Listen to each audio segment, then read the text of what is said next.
That's right, you thought we were gone, but we're back again. It's Shacknews here at E3 2019, brought to you by HyperX. We're here at the E3 Esports Zone, brought to you by Sub Nation, and we are about to get down and dirty on some Borderlands 3. We got a couple of the devs here, and we're going to be chatting with them. But first, check out this dope AF trailer. There are 6 sirens in the universe. I used to be one of them. My name is Lilith, and I need you.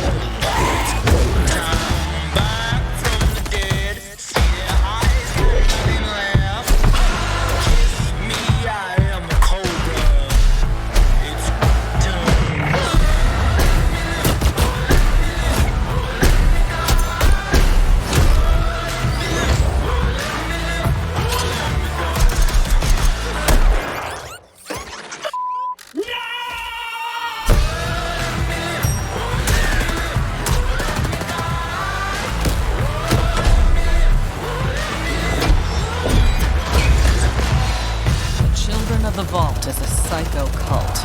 10 billion followers demand we join or die. We've got another proposal for them.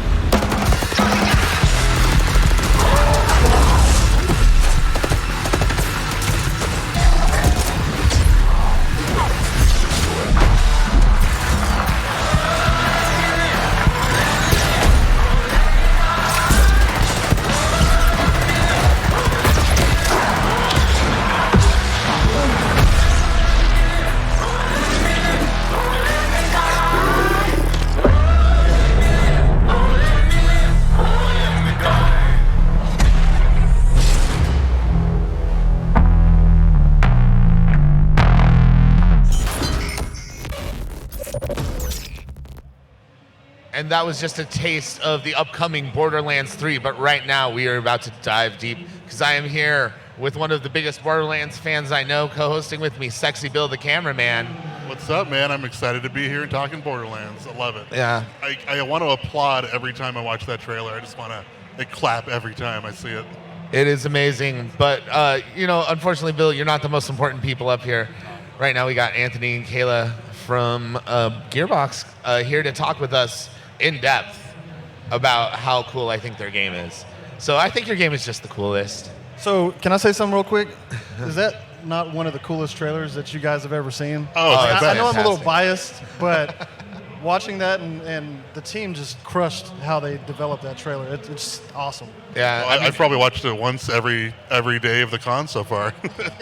Yeah, and what's great is, it wasn't like your game wasn't insane and over the top to begin with. Borderlands 2 is one of the most mind-blowing, just like visceral experiences that I've ever had gaming, and now this was even more over the top than that, right? And what I'm really excited about is we're finally leaving Pandora, right? Like you introduced the concept that there are all these other vaults on these other planets in Borderlands 2, and now we're finally going to get a chance to go out and hunt down some of these vaults, right? That's right. So the Calypso twins, they're trying to rush around and open as many vaults as they possibly can, and as the Vault Hunters, we're trying to keep them from doing that. They're trying to claim the ultimate power, and we can't allow that to happen, right? So we finally get to leave the Pandoran system, and we get to jump on our new Sanctuary 3 hub that allows us to get out and explore some of those new worlds. Nice. Now you also have 2 new villains for the series, and I'm just curious, like Handsome Jack, it was so iconic and so crazy. How do you out-villain Handsome Jack? You create a set of villains that have a personality so strong that they can actually unite all of the bandits and all of the COV as a force across the galaxy. Nice. Now, can you tell us a little bit about the twins? Can we talk a little bit about the character, like the 2 villains, and their background a little bit? Have you revealed So they've built sort of this cult of personality based on being streamer type people, which feels very real and relevant to now. And it's, what if you took the most influential type of streamer and made them completely evil and gave them a bandit army of psychos that are just ready to take over everything? Wait, what do you mean make streamers completely evil? Are they not evil already? So no, go ahead, Bill. That's what I was going to say, exactly the same thing. That's already most streamers, right? Like, I feel like some streamers out there have big mindless armies that'll do whatever they want them to do. I feel like we're one bad day away from having this exact thing happen in real life, right? Like, might happen. All right, let's get real for a second. So, Borderlands is it's kind of defined looter shooters in a lot of ways. I never even really heard the term until after Borderlands existed. You guys just have an insane amount of weapons, like a countless number of, really. And you've always had a lot of weapons. Like, how do you come up with new ideas and new things that you're going to create and implement? So really a lot of that is the team coming together and thinking of different ways to kind of add on to what we've done. You know, like you said, Borderlands 2 had so many weapons. How do we top that? How do we get more of those types of crazy things going on? Like, we know now we have the Atlas weapons with the smart tracker and the smart bullets. So there's different things like that, and people will come together, and it's like a lot of stuff really honestly does start with, hey, what if we did this crazy thing? And then of course we listen a lot to the community. The community has a pretty good influence on the things that we do, and we know how much that people love the game. Nice. So the community kind of gave you, wouldn't it be cool if you took this and this and this, threw it together, and saw what happened? Well, there's a lot of times where we'll see something, or somebody will be saying something that's like, oh yeah, that would be pretty cool. Let's see what that looks like, or let's see how we could do that. Did anything in particular stick out? Like, oh my gosh, I can't believe we didn't think of that. This is so perfect. I don't know. Or was it all like that? Yeah, like it's always it's a process, right? Like we're always thinking of different ways that we can kind of tweak and pull and get these different types of things in. So not perfect by any means. Yeah, that's fair. But one of the coolest things I saw yesterday when I was playing my game, my grenade would bounce, and it had a turret on top of it. Yeah. Like a helicopter turret, just like shooting around until it exploded. I've never. What the hell is that? I don't know. I love seeing that as well. I know that Jet Surratt, our lead character guy and the lead of the guns team, he and his team come up with all different types of crazy things, and I was really surprised whenever I got to see that, and was really happy that people got to experience it in this demo. Nice. Yeah, I've always been a really big fan of all the TDR weapons as well, and I was playing Amara yesterday, and she had the shotgun that blew up and turned into like the 5 different MIRV rockets that homed in, and I cleared a whole room just like throwing their TDR shotgun into the room, and I love that because I used to use those in Borderlands 2 all the time, and you guys have so many new TDR weapons, and they all do so many different things now. Can we talk a little bit about those? And so TDR is also where you'll see guns with legs. You can throw out that gun for reloading, and then it will grow legs. They also have ones that bounce and create like a bouncy grenade, and they say "ow" every time. I can't help but laugh when that happens. It's one of my favorite things. I love it. Great. So the other big new thing for Borderlands 3 that we touched upon briefly, but I want to get back to, is these new worlds, that are very different from what we've seen in Pandora, different environments. Are we allowed to talk about what we saw in the demo on the floor? I guess so, because regular people are getting a chance to see. Oh, regular people, that sounds so mean. I'm sorry. But like one of the things you showed this new sort of like Louisiana Bayou planet, and what was it? The Jacobs Mansion? Is that right? Yeah. So some of this gameplay right here, this is at the Jacobs estate.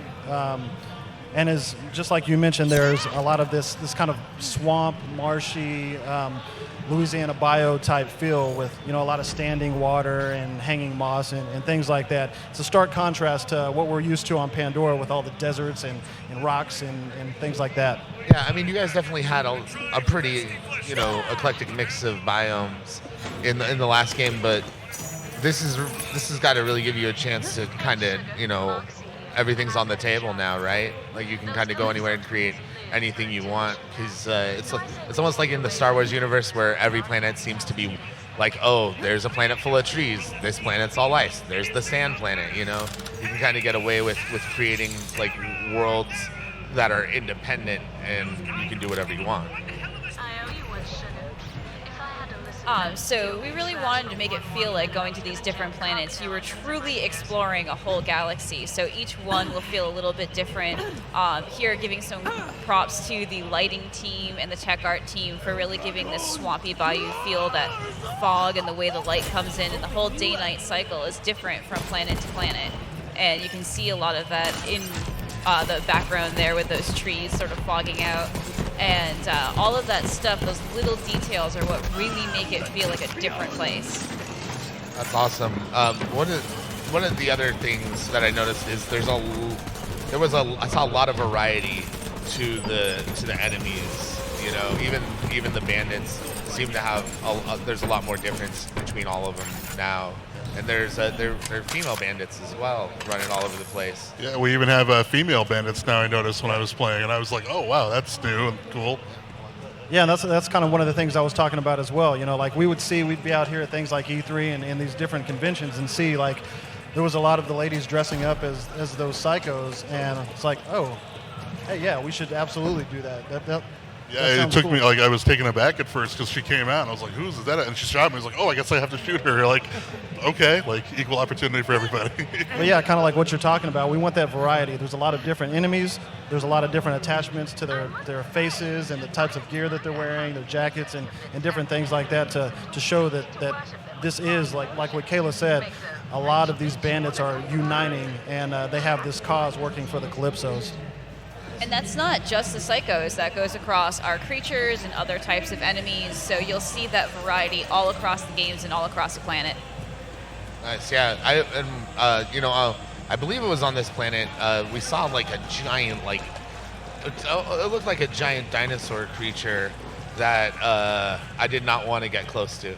That's right, the Saurians. So we have very many different variants of those creatures as well. You know, we come to a new planet, obviously they have new indigenous creatures, and what else are we going to do but kill them, right? So there's the smaller ones, the grogs that you see them fighting, and then I think what you're referring to is in the presentation video where we actually jumped on Moe's and we had Flack help us out a little bit and take down that tyrant.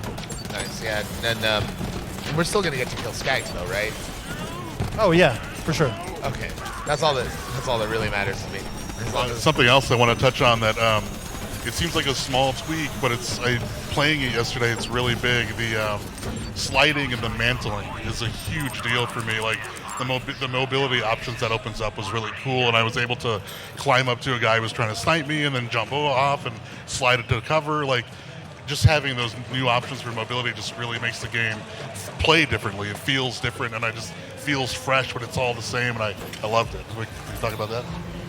That's another spot where I think our community really helped us, where there was something that they'd always wanted to see, more verticality, better feeling movement, and that was one of the first things we wanted to hit in making Borderlands 3, is creating that experience that truly felt awesome.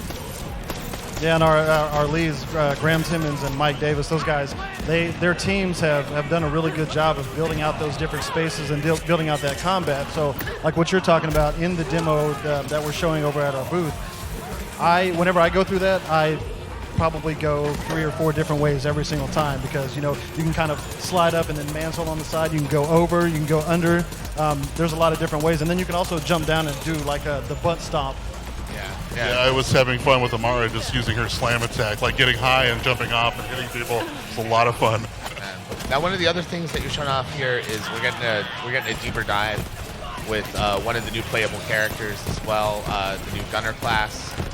Zane, is that the right name? All right, I nailed it. Yes, killing listeners. So, yeah, this character can. Their special ability is they can call down a mech, but you can actually customize the mech's weapon. Oh yeah, Moe's. Right? That's who's on screen right now. She's kind of like a mix between what I also thought was cool about this is you can actually have one of your teammates jump on the back of your robot and use a turret while you're controlling it still. That's right. So that's the Daka Bear augment. So as you level up in that tree, one of the things that you can get is a turret that jumps on, or that attaches to the top of Iron Bear.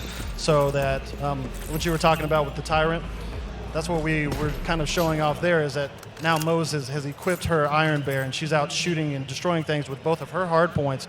But now there's a turret attached, so a co-op buddy can jump in, because we have that emphasis on co-op multiplayer. Nice. Yeah.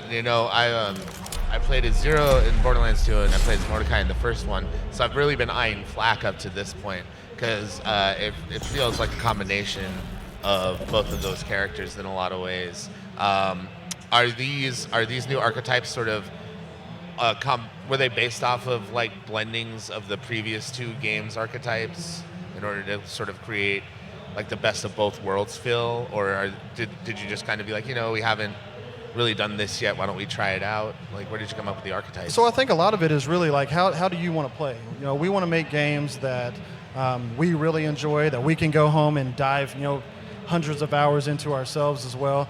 But it's really about taking the things that we know were really fun from previous characters, but also what is the environment like now in the industry? What are we seeing that people really appreciate doing and having fun and being badasses while we do it?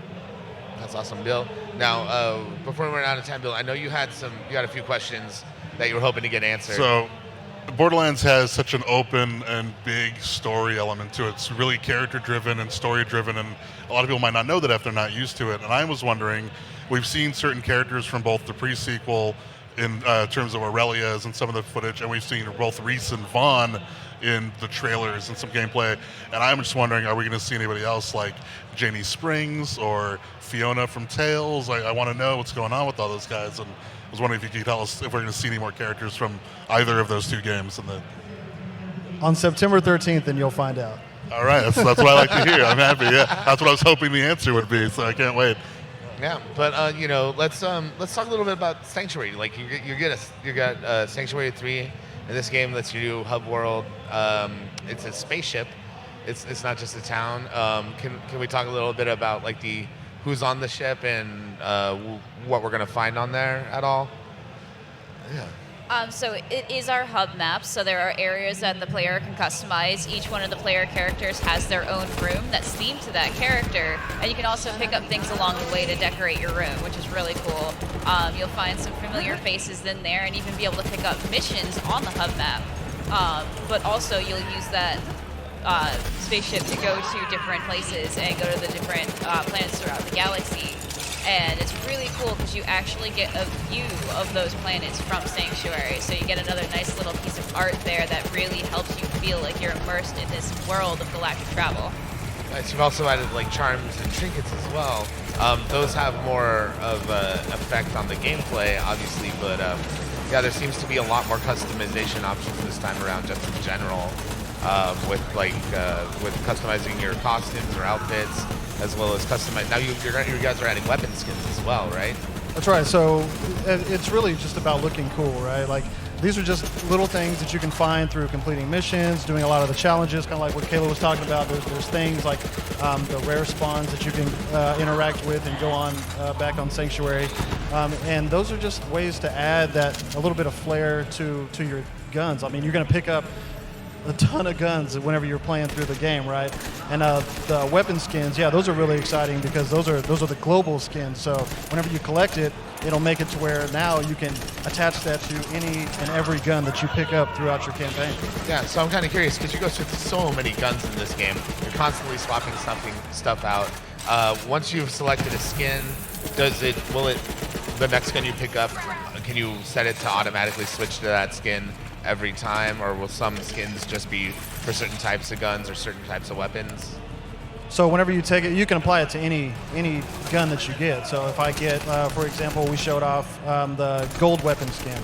I take that and I just attach it. There's a spot inside your backpack where you can just go and say, okay, I want this one to be gold, and you can do that to any of the guns that you pick up. In addition to the skins, we also saw there's like the little I forget what the term was, but the little like keychains you can like add to the guns. Like the trinkets. Trinkets, yes. Yeah. Do we talk about what those do or what those offer for the guns? They're just an aesthetic customization, but they're a lot of fun. They look particularly good in first-person view. Our lovely riggers and animators actually gave them a little bit of movement, so it looks and feels really nice. And it's just another way that we're trying to make Borderlands 3 really feel like your play experience, custom tailored to the player and how exactly that they want to play. Yeah, it's just another thing to kind of make you unique to you, right? We want everyone to have their own style of Vault Hunter. So your Moze is different from my Moze, is different from anybody else's, And you can collect them through challenges and beating missions and stuff like that. So it's just another thing, or it drops, whenever you're killing enemies. So. Yeah. I'm just curious. Are these things? Are they gonna drop like random loot, like most other items in the game, or are we gonna have to hunt these down, work for them? Or are they gonna be mission-based rewards, or all of the above? All of the above. Yeah. Nice. Very nice. Just another reason to explore. Have you guys talked about how many planets are actually like in the game yet? Like how many different worlds we're going to be able to explore? We have not, but there will be planets that you can explore. All right. Is it going to be a bajillion? Like, is it just as many planets as not that many? That's a lot. That's a lot of work. That makes my heart hurt thinking about that. You'd probably need to develop the game for another like 10 or 20 years. At least. Yeah, but so let's talk about the story, because the story really, like you laid the groundwork with Borderlands, and then in Borderlands 2, it really started to shine. So like obviously the people are very attached to these characters, and we want what's going on with them. Like, why are we going to all these other worlds? What's happening since we left everybody kind of at the end of the pre-sequel? So, like I mentioned, you're trying to track down and stop the Calypsos from opening all the vaults. We have to find out, why do they want to open all these vaults? What power are they seeking to obtain from opening all of these vaults? We know that they're evil. We know we need to stop them. As far as the character growth since we've been gone, a lot of that is actually answered in the Commander Lilith DLC that just came out a couple days ago. We get to see some of what has happened in Lilith's Road and some of those other characters that you're talking about from the past games. All right, well that's super awesome. Obviously I haven't had a chance to play it yet. We've been here at E3 slowly just losing our will to live. Instead of playing Borderlands, we're here talking about Borderlands. It's an okay trade-off. I feel like it's all right. This has definitely been a highlight for us. There is one thing I want to do. So here at Shacknews, we have a very special award. It's the Do It for Shacknews award, and it goes to people that we feel exemplify the concept of Do It for Shacknews, which is kind of an intangible thing, but we wanted to present Borderlands 3 with the E3 2019 Do It for Shacknews award. Oh, awesome. Thank you very much. Thank you guys so much. Oh, wow. We love your game, Bill and I. Yeah, so a round of applause for Borderlands 3. Where can people find out more about the game? So you can go to Borderlands.com, and if you're here at E3, come by the booth. Today's the last day. There's a lot of swag being given away, and you get to get your hands on with Moze, the new gunner character. All right. Well, I think I have another meeting or interview after this, but I'm gonna hopefully. Is it I've at the got 30 Borderlands seconds booth? to run over and grab all that swag before anybody else can get it. Thank you both for being here, Anthony, Kayla, Sexy Bill, the cameraman. Thanks for joining me. His very first co-hosting live stream gig. He just had to come up and do it for Shacknews as well. And Bill, your reward is I get to love you forever. I'm okay with that. That's fine. All right. Thank We'll you, be guys. right back with more E3 2019 shenanigans. Stick around. Stay tuned. Don't touch that dial. Fade to black.